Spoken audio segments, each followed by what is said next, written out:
Well, it's rainy Saturday, and it's time to work on a Buick for a change. Last week I was working on the Astro, and now it's the Buick. And the issue is the alternator. I don't know what it is with the GM alternators. I just swapped that one out, and then this one I bought about a year ago because it's been going funky, and I knew it's gonna fail eventually. It's still working. Strangely, when it's wet, it works fine. When it's dry, it doesn't. And what it does basically, when you look at the voltage gauge, then you can hook up the meter too. When you start the car, it doesn't budge, and I have to actually rev the engine really high a few times for the alternator to kick in and start charging. So it's like it's something getting stuck in there.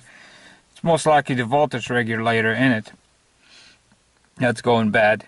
So I figure I'll make a video how to replace it. It's actually raining, so I don't have much time.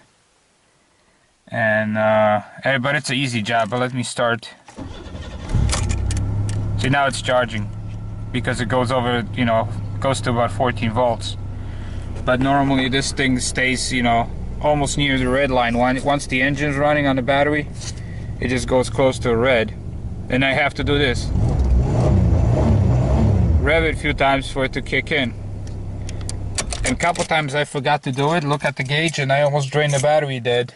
I started driving for like 5 minutes and then look at the gauge and like, whoa, I'm draining the battery. So of course it's raining, but I've been waiting for this rain to go away and it just won't go away, so it's not that bad. This is a quick job. I've pulled this alternator so many times out. Of course, this is my hood. I have to get a stick because it will not stay up. So let me get I have a stick in a trunk that just fits right in. And oh man, the rain is really picking up. I may have to go inside and come back because I don't want the whole engine bay wet. This damn weather. It's been so dry. And of course, now that I need to work on this car, it's raining. I don't have much free time to work on any other time. So this is my fancy hood support when I open the hood.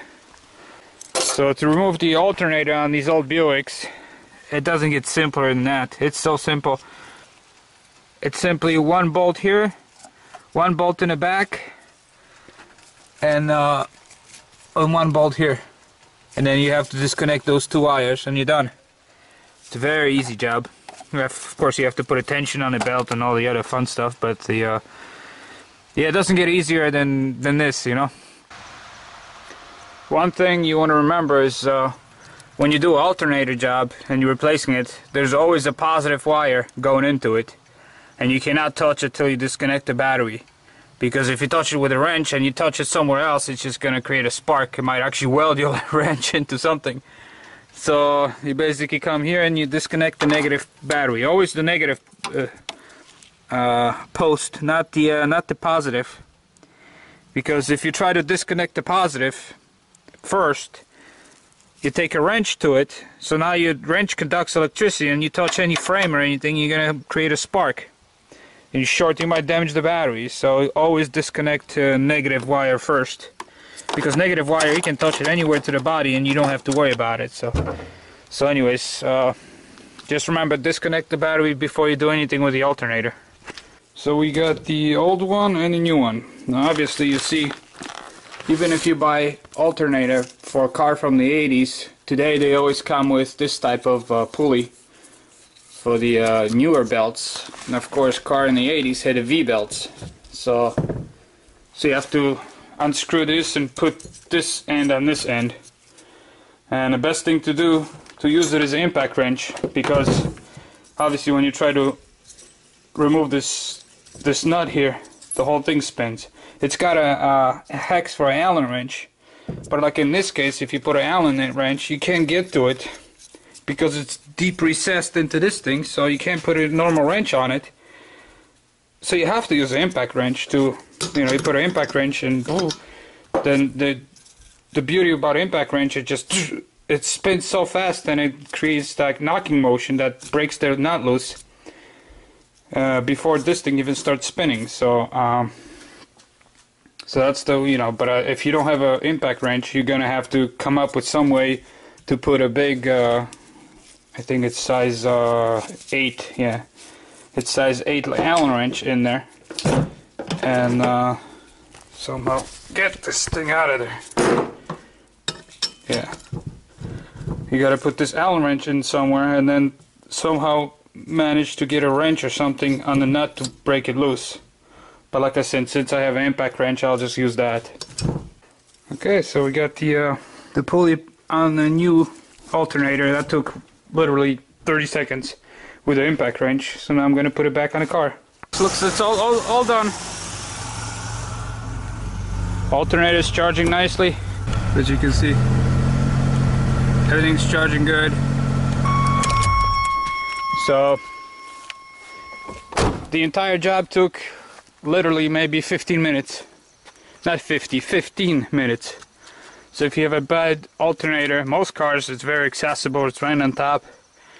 Do it yourself. Because you go to a mechanic, they always charge you 1 hour minimum, even if something took 5 minutes. These suckers always charge you 1 hour minimum, so you would pay $100 for labor, and you would pay for Remy, which is a good brand alternator. It's the #1 brand. You'll pay $200. They'll charge you $200.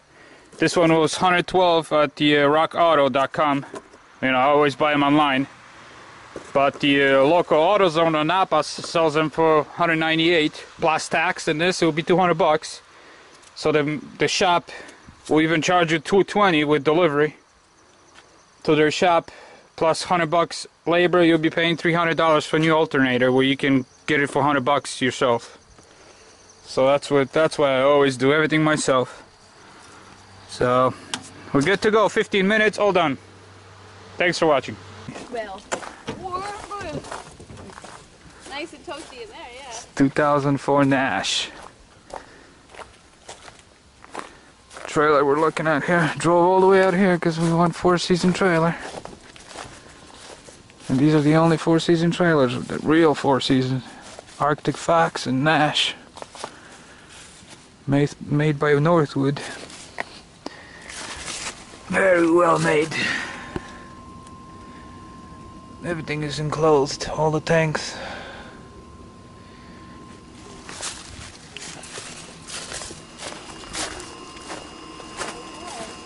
Wait, this thing that slides out, that's to put your TV on. This actually holds up here like that, so there's a TV on there. You can put a little TV so you can watch it. Yeah, the old-fashioned TV, you know.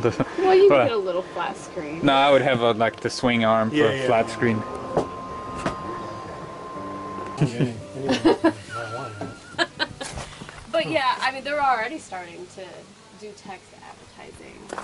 So, and I don't know how they would do that as far as...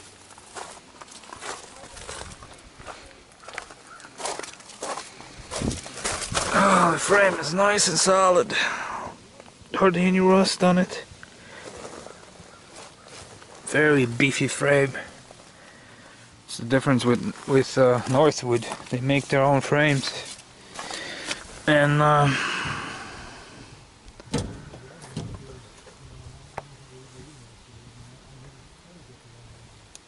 so yeah, it's all good stuff here.